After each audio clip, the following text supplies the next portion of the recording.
Asnjë mas nuk është marrë për rreziku në kabinat e plazhit të vjetër në Vlorë. Trajtuar nga televizioni 6+1 Vlora më 4 maj të këtij viti, ku sollëm edhe zërin e qytetarëve, edhe atëherë ishte fushat përpara zgjedhjeve të përgjithshme parlamentare të 11 majit, ndërsa sot jemi përpara zgjedhjeve të pjesëshme vendore të 9 nëntorit. Megjithatë, asnjë mas nuk është marrë nga institucionet për rrezikun që paraqet kjo godin.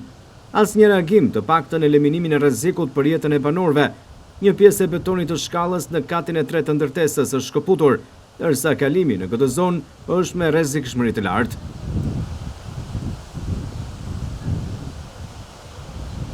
Banorët e kanë ngritur me shqetësim dhe kërkojnë një ndërhyrje nga Bashkia e Vlorës për riparimin e shkallës së dëmtuar.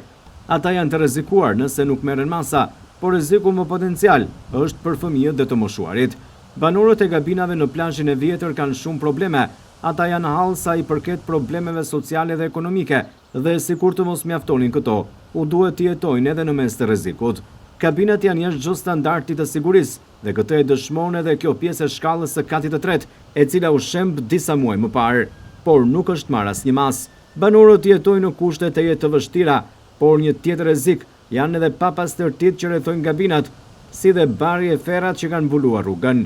Banorët janë të rrezikuar edhe në drejtim të pickimit nga gjarprind apo zvaranikët dhe insektet e tjera të rrezikshme.